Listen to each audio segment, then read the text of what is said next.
We're going to Paul in Florida. Oh my goodness, Justin, thank you so much for your time. Really resonated with a lot of things you said, page full of notes. Where I want to go in this conversation is my word theme and area of focus this year became intuition. And the one question that has changed my life is like, what do you say?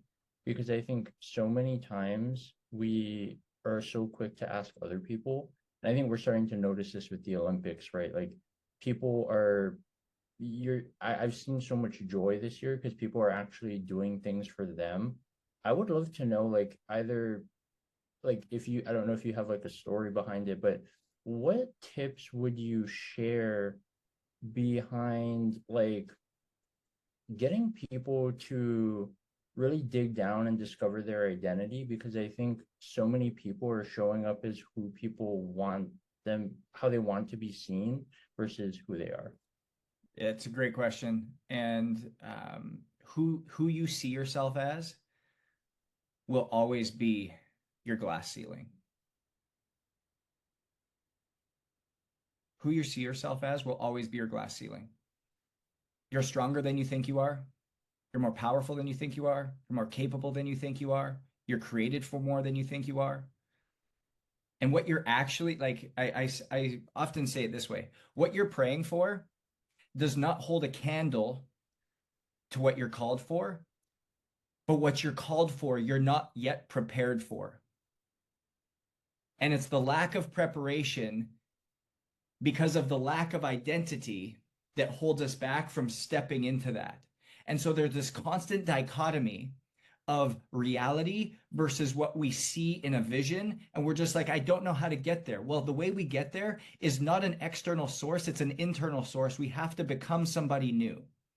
And it's only when we can start looking internally and healing our hearts, healing our traumas, healing our wounds, healing our heart set, healing our mindset, being so confident in who we are, that we can actually start making steps towards this. Because everything else, we talk about doing hard things, everything else is like pushing a boulder uphill in a snowstorm with ice skates on. And it's only once you heal you, only once you get confident in who you are, that all of a sudden that mountain begins to become a flat hill and you start to be able to power through in a much more confident way. Thank you so much. I'm so grateful that this is recorded because I'm gonna go back and watch that when things are tough. Thank you so much for that answer. There's just one thing that came to me, and I wanna talk about this for a second. Is people talk a lot about the word intention. I want to be intentional about being more positive. I want to be intentional about reading more books. But we've lost the meaning of intention. If you break the word down and you actually start to look at it, in order to be intentional, you have to be in tension. You have to be in tension.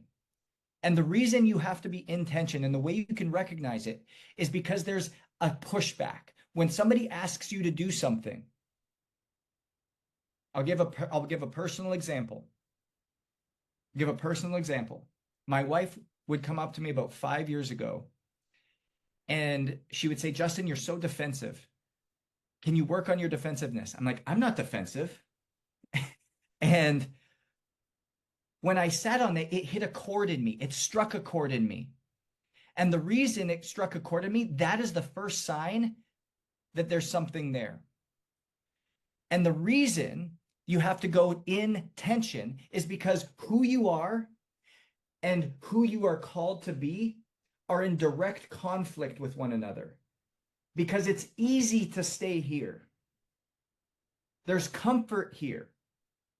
There's security here. There's certainty here. You know what's here, even if it's not good. But here, there's growth. There's something you're unsure of. There's something you haven't realized yet. There's something you haven't recognized. And the intersection point is where the tension lies. And that's where the intention has to come from. And until you're willing to sit here, until you're willing to stay here, until you're willing to be comfortable here, you'll always underperform from where it is that you're called and where you desire to go.